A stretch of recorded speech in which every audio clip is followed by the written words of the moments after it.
You are listening to the Effective Statistician Podcast, the weekly podcast with Alexander Schacht, Benjamin Pieske, and Sam Gardner, designed to help you reach your potential, lead great science, and serve patients without becoming overwhelmed by work.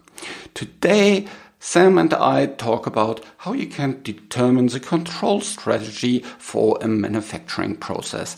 And even if you're not working in manufacturing, you can learn a lot from there. So stay tuned. And now some music. I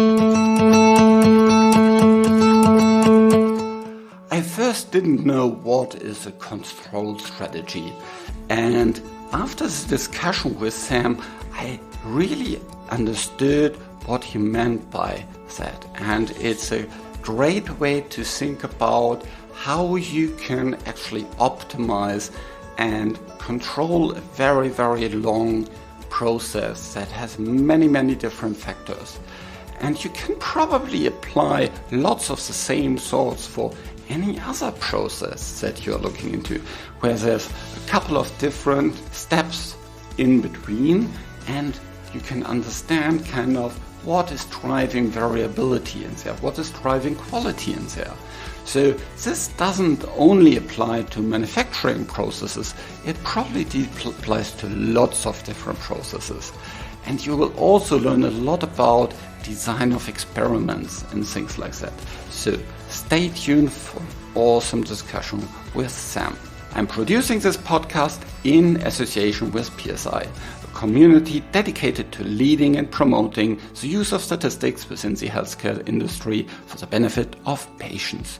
Join PSI today to further develop your statistical capabilities with access to the video-on-demand content library, free registration to all PSI webinars, and much, much more.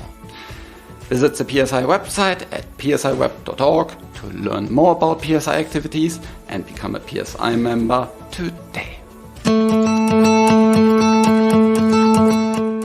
Welcome to another episode that I'm doing together with Sam. Hi Sam, how are you doing? I am doing very well today. It's been a busy day, but I'm ready to do some podcasting. Yeah, it's been a busy day for me as well, but also a pretty cool day because I listened to a webinar by Alberto Cairo that I actually also organized, but that was quite impactful. Yes. We had him on this podcast a while ago. And if you haven't listened yet to that episode, I'll strongly recommend to going back to him. And maybe we'll have him in the future again. Yeah, data visualization is anyway a really, really nice topic to talk about. But today we are not talking about data visualization, although that is always plays a part in lots of things that we do. We talk about control strategy and how to determine it for a manufacturing process. Of course, in our discussion, we'll refer to manufacturing in the pharmaceutical industry. But to be honest, that can be extrapolated to other manufacturing processes. It can be extrapolated to actually lots of other general processes that you want to optimize, that you need to demonstrate the characteristics of. And so I think it's a very, very interesting way of looking into a process flow, into how a complex system actually works and how you can understand it so that you can optimize it. Right. Maybe we can go back a little bit to, what is a control strategy? We talked shortly about that in one of the earlier podcasts that we recorded together, but maybe you can give a short description of it again. Right. Well, the control strategy for a drug manufacturing process is really the overall approach to ensure that when you make the drug product, it's going to be of good quality and acceptable quality. And there are a lot of guidance documents that describe this. If you look at the ICH documents, there's an ICH Q8, which is on pharmaceutical development. There's an ICH Q9, which is on quality risk management. Q10 is on pharmaceutical quality systems. Q11 is on the development and manufacture of drug substances, and even ICH Q2, which is on the validation of analytical procedures. All of those kind of fit together, the guidance documents that form the basic framework for how you would put together a control strategy for a drug product. And so, but in the end, what you really have to do is you have to submit a way that you're going to make and test and ensure that that drug product is going to be of high quality when you make it. Yep.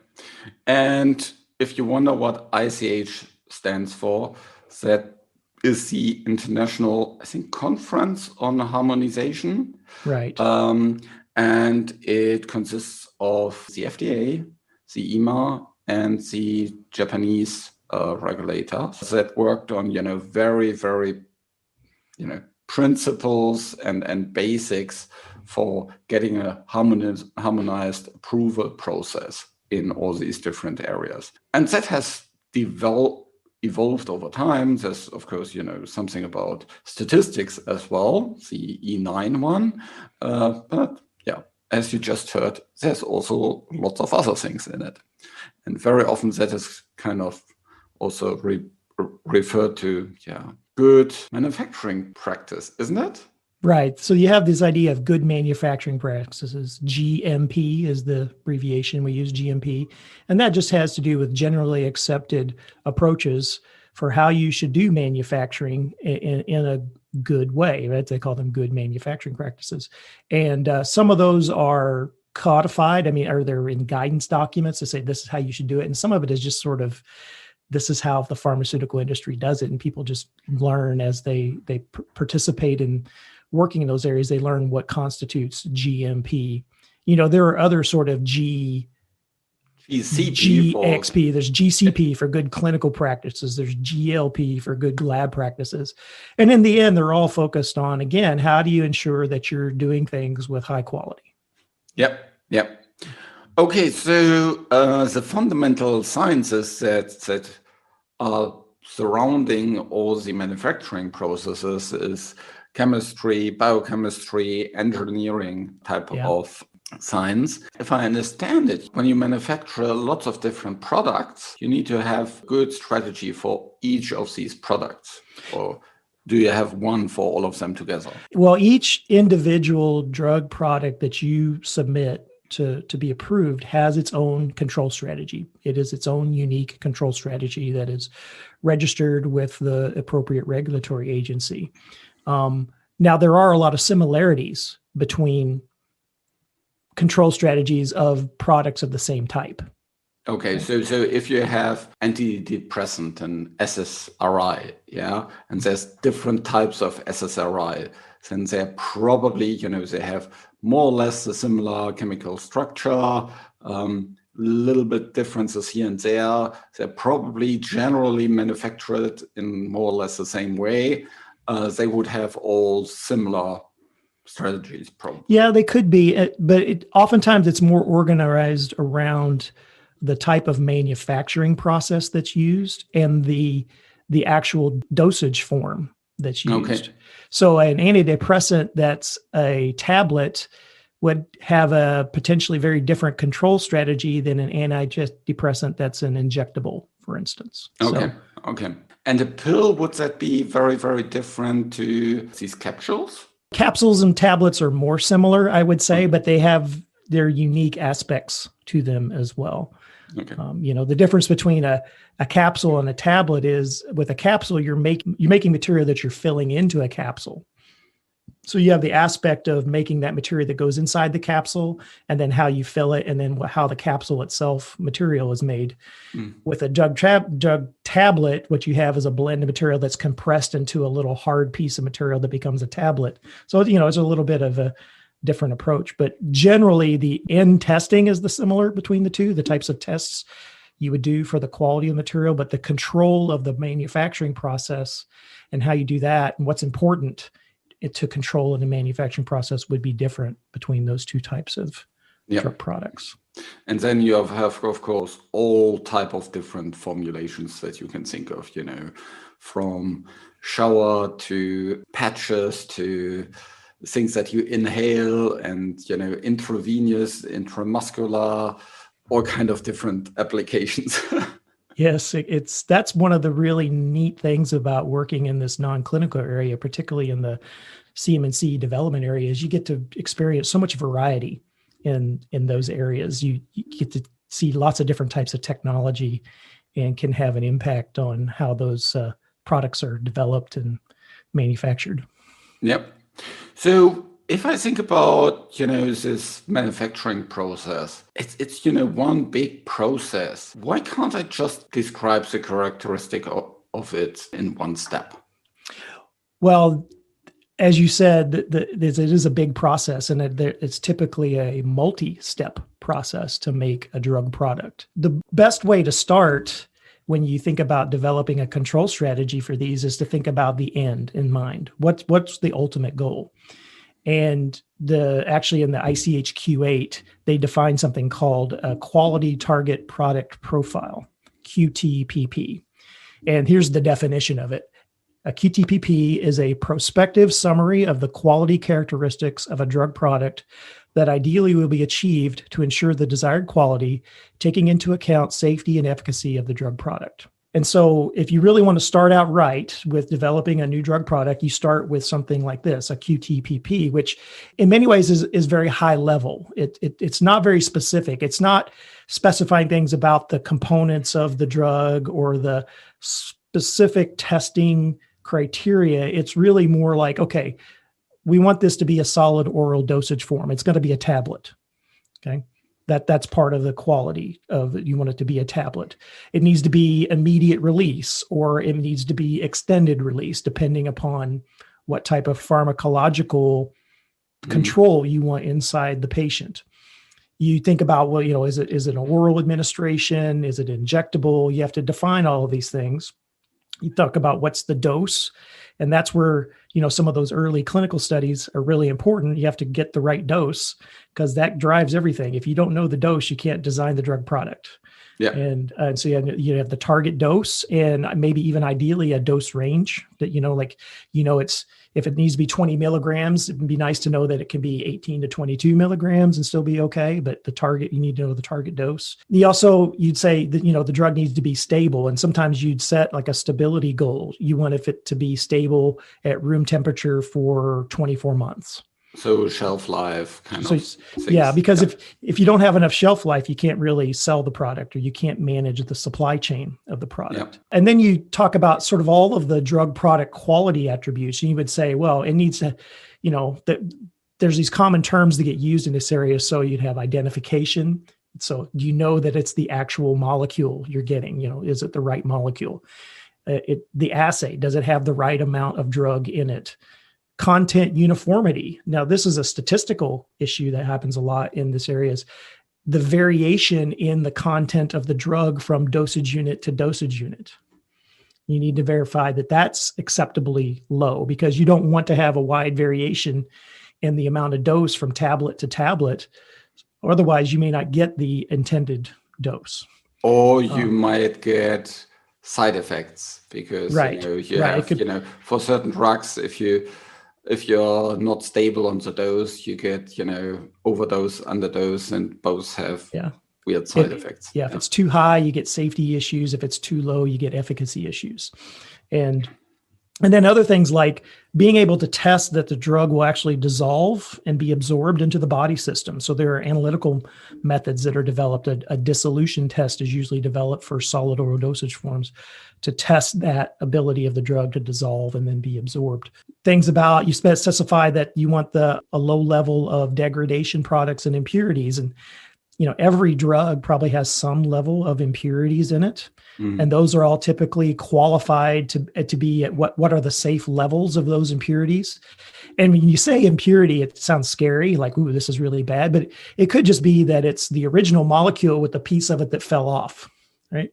Or it's the original molecule with a little bit added on, or one of the bonds changes. And it may just be that it's not active anymore and not very harmful, but some impurities can potentially be very harmful. So there's a lot of work that goes on early on in early toxicology, pharmacology studies to look at, okay, what is really the fate of the drug in the body systems, and what are the types of impurities we could see, and how potentially harmful would they be?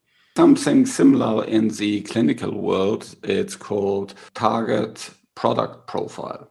Yeah, or has a similar name, yeah, where you want to say, okay, the drug should be, as efficacious as this other drug, and needs to be, that much more safe, or it needs to have, that speed of onset, or, whatever characteristics it needs to have to be able to be, successful and really an added benefit for the patient.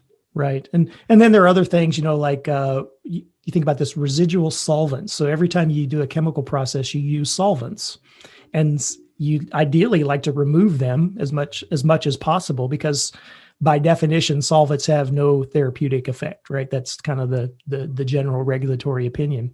So you want to remove them, but there's always a chance you're going to have a little bit of the solvent left over. Sometimes the actual solvent molecule can get trapped inside the crystal structure of the drug, and you can't get it out. Yeah. But you want to do it, make sure that it's at a low enough level, again, that it's not harmful. And then other things like microbial control, like you don't want your tablets to start molding and growing yeast on them and stuff while they're sitting in the bottle. So that all of those things go together. And so you put all that together in a picture. This is the quality of the drug product that I would like to produce, okay, as the starting point. Yeah. So you basically have lots of different variables with target ranges that you want to get to. Yeah. So what you do is you take those general higher level goals for the quality, and then you drop them down a level to be a little bit more specific. So the first thing would be for the drug product to define something called critical quality attributes. And these would be properties of the drug that you can measure physically or chemically or visually that are related to those quality elements in the quality target product profile. So an example would be the dosage. The quality target product profile says it's got to have a dose at this level. So what you do is you develop an analytical test along with a sampling procedure and a sample preparation method. So you can sample the dosage forms and you can test them to see if those dosage forms has that target amount of drug in it. Okay, so the critical quality attribute then would be the assay, the amount of active material in the dosage unit, or sometimes it's the average of the overall lot that's produced, and sometimes it's the amount that's in the individual dosage unit itself that's measured. Okay, and I have a question. Would the cost of the end product, would that go into this profile? Because you probably want to have the cost of the pill or the injection as low as possible in the end. Right. So certainly internal to the business that's developing the drug product, that's a very important aspect. You want the drug to be affordable for two reasons. One's because companies exist ideally to at least make some money, right? To not lose money. And secondly, you would like to develop medicines that are affordable for patients to use as well, right? Yeah. And but in terms of what you show to a regulatory agency, you never talk about cost. They don't care. They generally don't care. But within the company, you have these kind of ranges for things like that as well. Right. So you might have, in addition to this quality target product profile, you might have additional design criteria that defines what is a successful design and manufacturing process for a drug product. Okay. So could that also include, like, we don't need to build another plant to actually do it? Yeah, capital avoidance is a really, really good thing. Yeah, so and sometimes that isn't necessarily part of the quality, directly part of the quality target product profile or the company goals, but it's always there in the background. Yeah. An example would be biopharmaceuticals. So any of these monoclonal antibody products, that are approved and and they're currently all those that end on MAB something. Something end with a MAB, or MAB, they end with a MAB. Those are very expensive products to make. They require a very heavy capital investment. You have to have a lot of stainless steel tanks in your manufacturing process to produce those. They take a long time. Like you can, from beginning to end, it can take several months to make one lot. They use a huge amount of raw materials like buffered solutions that are used during the purification step. And those can be very expensive to produce. And so if you can come up with a way to do that, say in a more continuous fashion, where you have less tanks required, and you can make it more modular, so you can switch from one product to another, even in the same type of equipment or unit. That's very, very good for the company overall, and it makes it more affordable to make the products, and it also allows you to make more product with the same amount of equipment space or floor space in a plant. And just for those who don't know about the background, these if you think of the production of, let's say, aspirin being a bicycle, the production of an antibody is more kind of as a Ferrari, or maybe something even more. At least complex. A motorcycle, yeah. And it's fun. I've enjoyed a lot working in these areas where I get to understand the science and how it works. That's really a lot of fun. And even as I'm talking here, I'm thinking, wow, I guess I kind of know actually how these processes work, because I've worked on them enough and understand generally how they flow. And that really is a key to success, to being able to work in that area too, is learning the science. It's hard to do this if you don't learn the science. Okay, so if we have a huge problem, then usually we do break it down into smaller bits and pieces that are more easier to manage. And so we do that the same with with this big process. We kind of make it into more kind of smaller process steps that follow each other. What is a typical process step? How do I determine, okay, that's now a step, or that is it, or can I divide it more smaller into even smaller steps? You do it in two ways. One, you do it in phases. And usually there's 2 or 3 phases of this drug product development. There's an early phase where you're really just trying to see, can I make this drug at all? Okay. Can I just make it? The second phase is, what are the things that allow me to make this drug in a way that's good enough for clinical trial material? Okay. And then the third phase is, how do I generate the knowledge that I need so that I know that I can control the quality of this drug product when I make it on a routine basis? Okay.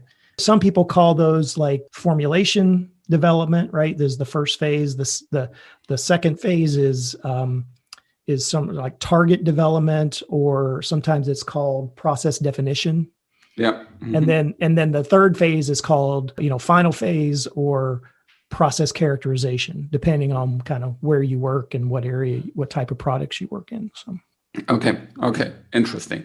And then, so these are the 3 different phases. And then for within each of these phases, you would have different steps.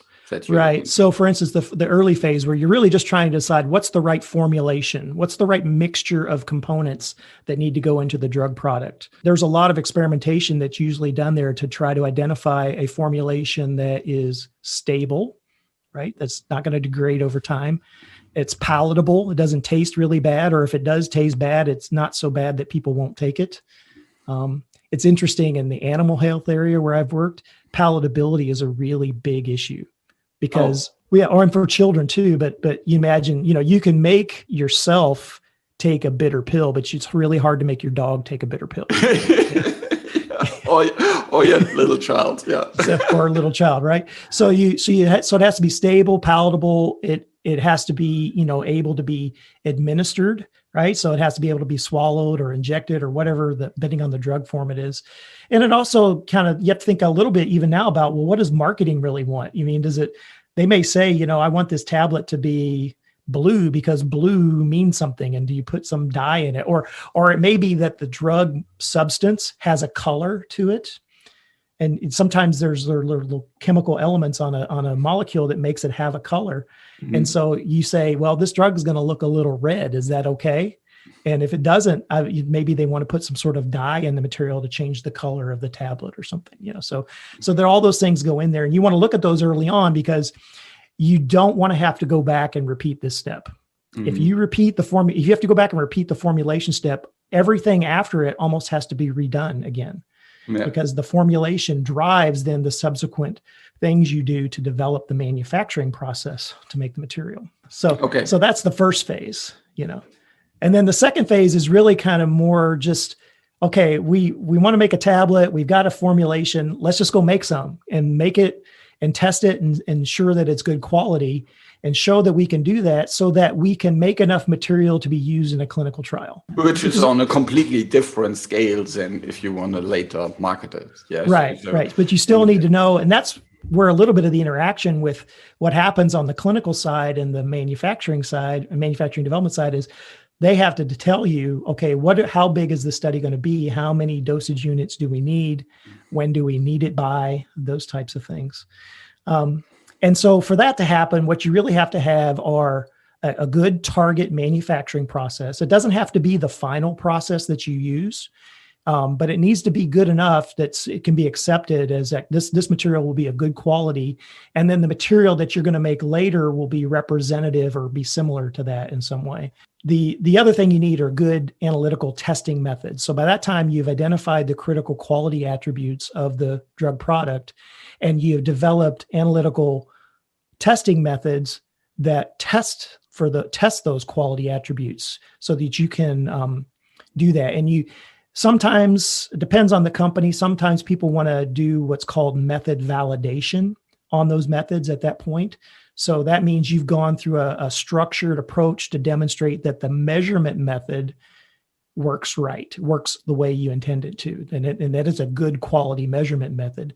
Other times they just go through some sort of level of qualification that say this method's good enough to be used at this point, and then further on down the road they will do a final validation on that method that's going to be used for production. So for example, if you need to develop a new assay, then you first need to also check whether the assay actually does what it should does. That's right. Yeah. So you want to know that when you're measuring the amount of dose that's in those tablets that you're using in clinical trials, that you're doing that the right way, and that you're measuring the impurities in the right way. So that's the next phase, and then usually there's a key milestone there where you actually make the clinical trial material and you release it for clinical trials, and then the clinical trial starts running, and in parallel, the last stage of development moves forward, the process characterization stage. And this is where you can have lots and lots and lots of experiments going on. Because what you do is you take the manufacturing processes that are used and you break it down into multiple steps. An example might be for a drug tablet. There you have typically a blending step. So you put all the materials together and you blend them. Mm-hmm. Then you have a granulation step where you kind of blend that dry blend with liquid to form more of a powdery, sticky powdery material that can be compressed into a tablet. So you have a granulation step. Can I think of that as kind of, I first have, a certain machine that does something with all the ingredients. And then there's input and then there's output from this machine. Right. And before it goes into the next machine, I determine how that looks like. And so that's one step, basically. Right. So the output of the blending step is the input into the granulation step. Yeah. And so each time I have some kind of output, I have a step. Right. And then you go from granulation to maybe some additional blending. Oftentimes what you do is you put some exterior coating material on a tablet, and then you go into compression where you actually form that blended material into a tablet. Mm-hmm. And then after that, there's some bulk, you do some testing on that. And then further on, you actually do packaging where you put the tablets into the packaging that it's going to be sold as. So and so blisters or things like that. Yeah. So each one of those steps is going to have parameters that potentially impact the quality of the material at the end of that step and the ultimate quality of the final product. So in the blending step, the first step, one thing that could be really impact the quality is if that blending is not uniform. Because if the blending is not uniform, then ultimately when you compress that material in the tablets, there's going to be a lot of variability in the amount of dose from tablet to tablet.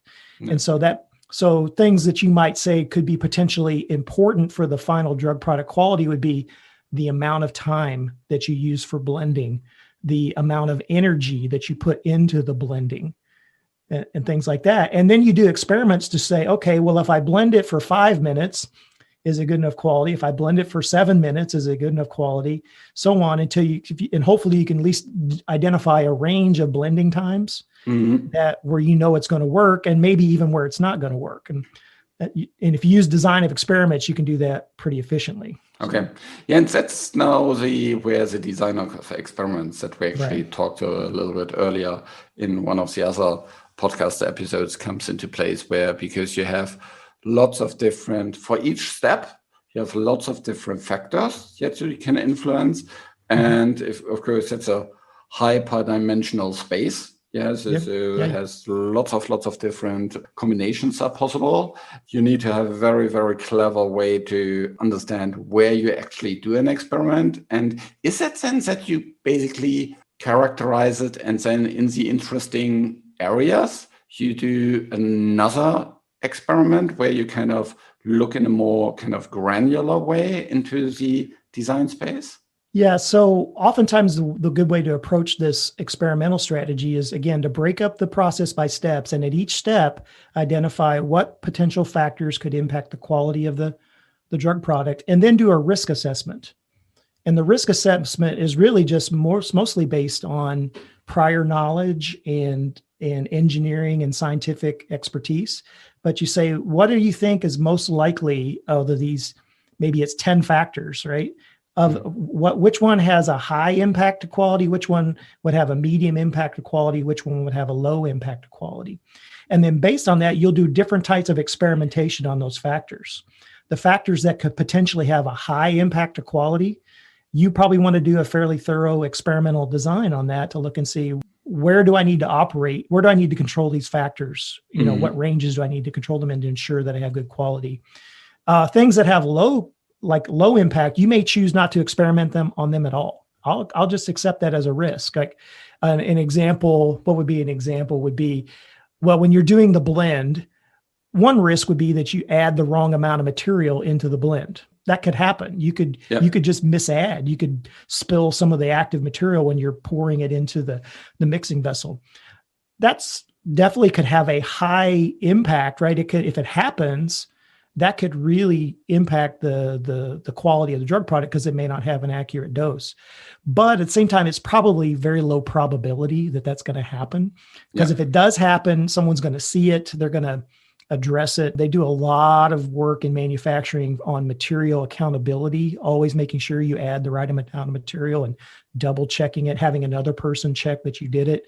So usually things like that, we say, yeah, that's a risk. It could have an impact, but it's so low probability that ultimately that's not something we're going to actually do an experiment on, where we're going to add less material and more material and see what happens, right? Yeah.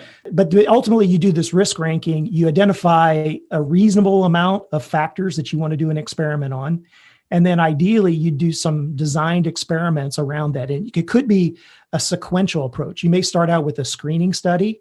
If you have a lot of factors, say 6 or 7 or 8 or 10 factors that are all potentially high risk, and you say, well, let's let those factors range from low to high, and let's just do a screening experimental design on that. And you could do a screening experimental design on 10 factors with 12 experimental runs, right? A Plackett-Berman design is the classic design that's used to do that. And then what the ultimate goal of that is not to make a prediction. It's to screen out which ones have a big impact when you go from low to high on that factor range, and the ones that don't have a big impact. Okay. And you say, maybe if you go from 12 factors after that screening design, and it becomes 5 factors or 3 factors at the end of the screening design. Okay. All right. And then you go into the next step. You say, okay, of those remaining factors that showed like they have a big impact, let's do a detailed design, maybe a response surface design on those three factors. And that way, what allows me to make a prediction about where the quality attributes going to be of the drug product as I vary the factor inputs, and maybe even develop something that's called a design space. The design space is really, if you think about it, it's really the area where I can operate in this region and it's going to produce good quality material, right? And design space also has a regulatory meaning. If you register a design space for a drug manufacturing step or drug manufacturing process, and the regulatory agency approves that, what that means is you can make changes within that design space without getting additional approval from the regulatory agency. Oh, okay, because you have control within. Right, because you've demonstrated, that with a reasonable level of risk, that you're going to make good quality material in that region. Design spaces are not done for every part of the manufacturing process, but it could be important for certain parts of the manufacturing process where you're going to need to adjust because of maybe the inputs will vary to the process. So you need to adjust to the input variation. Different things like that, where you may want to register an actual regulatory design space. That's the dream. That is the dream that everyone has, that you can just do it. You register this design space and you can move your process around anywhere inside that range. It's not quite that easy. Yeah. There's still a lot of internal controls when you do that to make sure you're not doing something unintentionally wrong. And but in general, if you don't have that design space and you have a way you said you're going to make the drug product, and then you say, oh, I want to change my target conditions for making the drug product, you typically have to go back to the regulatory agency and get prior approval to do that. One of the things is you basically also assume that, these different steps, you can control them independently of each other. Yeah, so that if they are really kind of independent steps, whatever kind of the outcome of one is, you can optimize each one of them individually. And when you do that, you optimize always the overall chain, isn't it? Right. Sometimes, yes, that's true. And that goes into that risk assessment thinking. You think about what might be the connections between the inputs and outputs from a given process steps, from step 1 to step 2 to step 3. If you think there's likely to be some potential interaction between the factors you control in the first step and the factors that you control in the second step, what you can do is you can do a bigger study. You can do a combined study, with two-step, multi-step studies.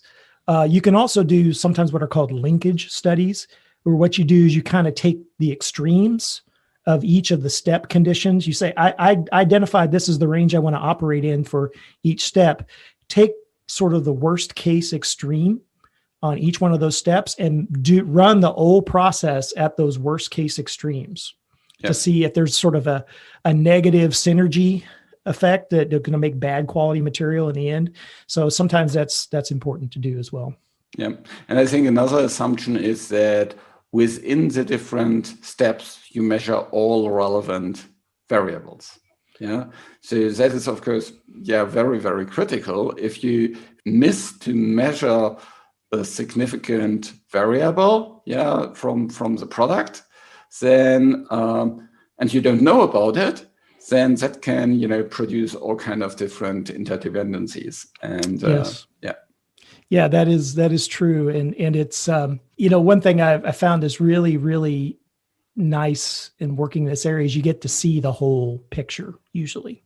It's oftentimes people who work in this development area, if they're just focusing on, say, making a tablet, they don't necessarily have even a lot of insight into how the packaging's done.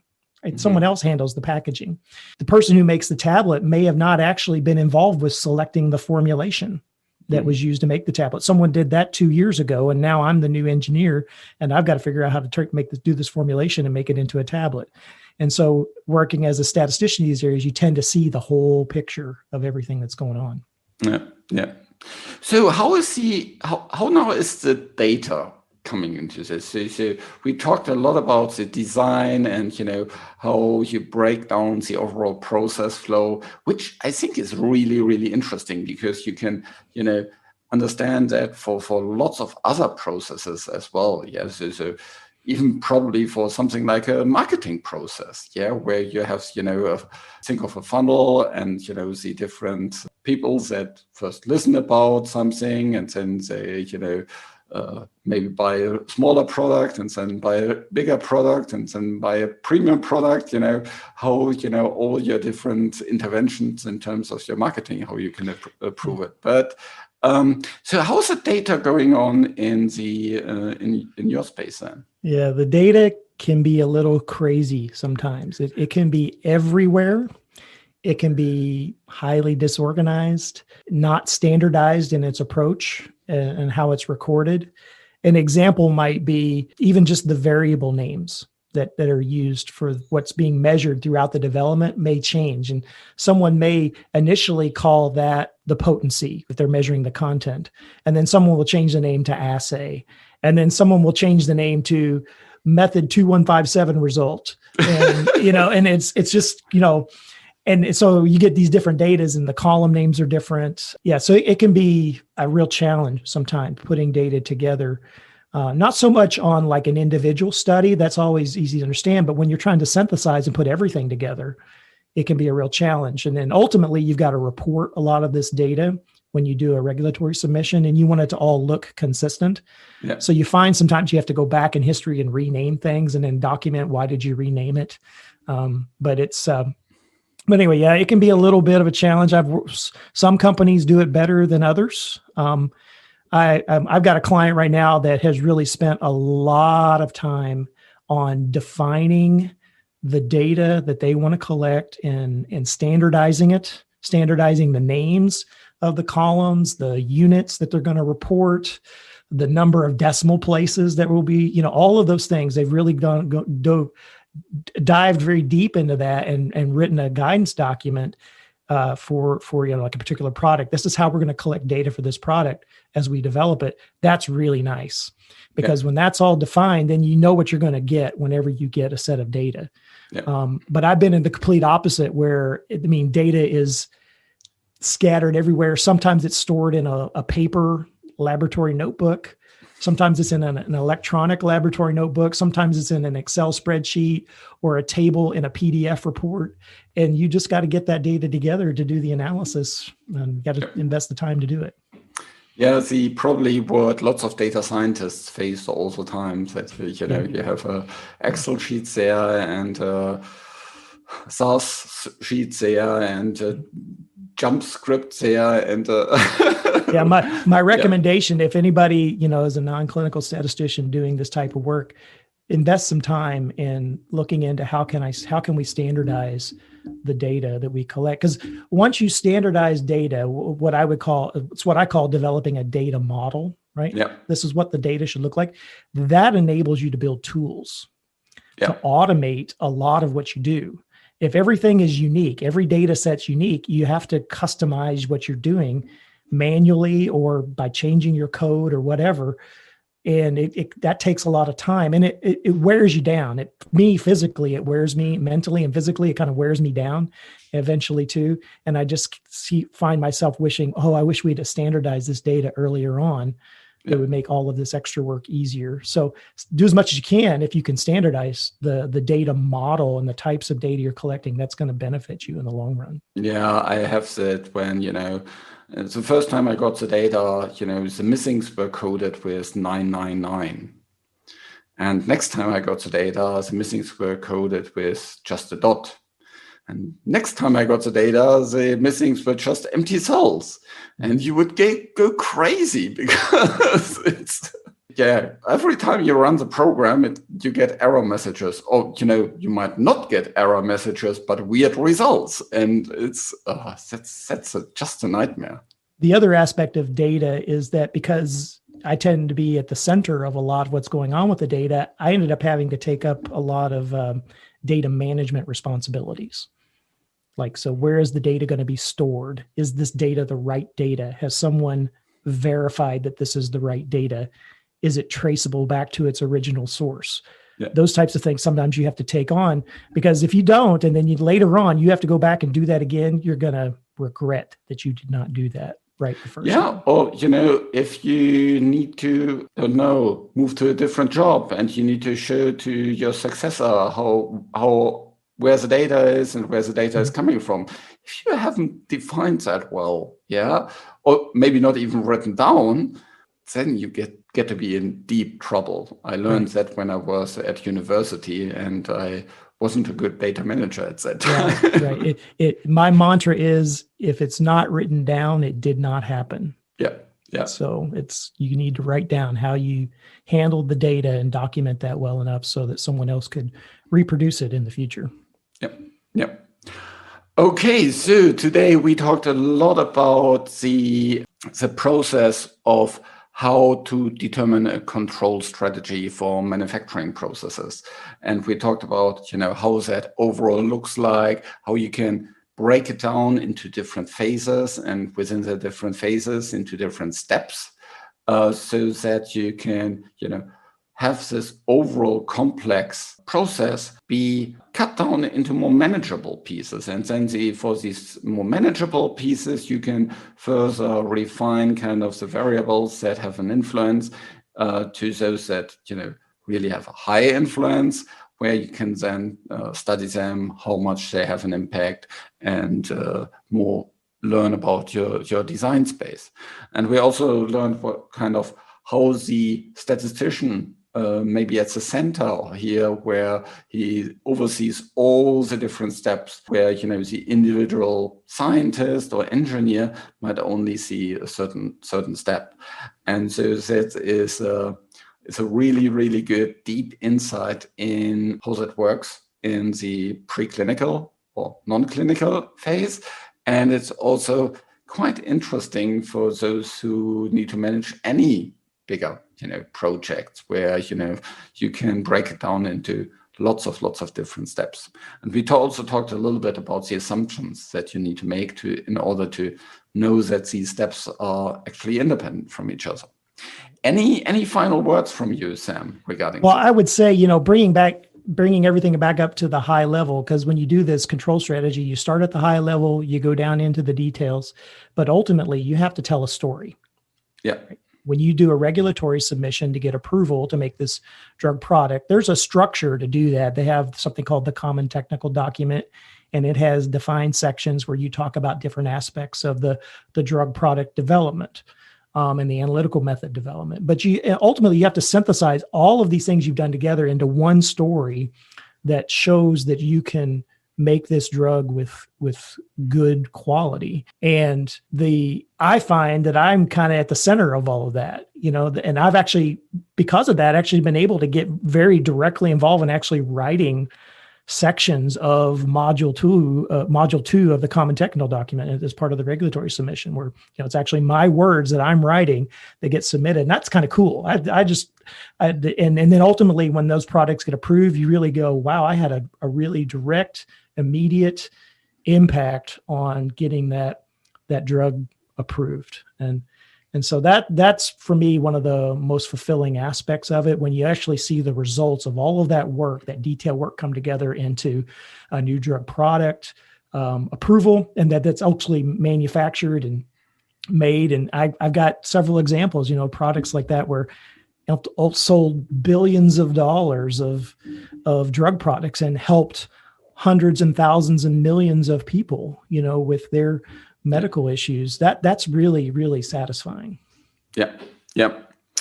Awesome. So thanks a lot. A great episode again together. And so listen to this podcast again next week, where we will continue to talk about this a little bit more, and the other things about the other statistical things that play a role in here. Right. I mean, we could talk about things like, well, why would you want to work in this area to begin with? Right. Yep. that some people, I think, look at me like, well, I don't understand why you want to be a non-clinical statistician in pharma. And maybe I can give some insight into what at least I think is good about it. And then that should be okay. fun. Thanks so much. Have a nice day. Bye. Bye-bye.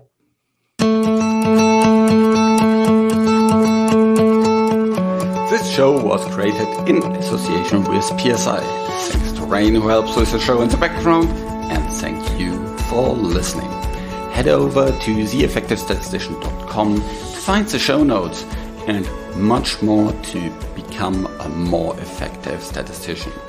Reach your potential, lead great science, and serve patients. Just be an effective statistician.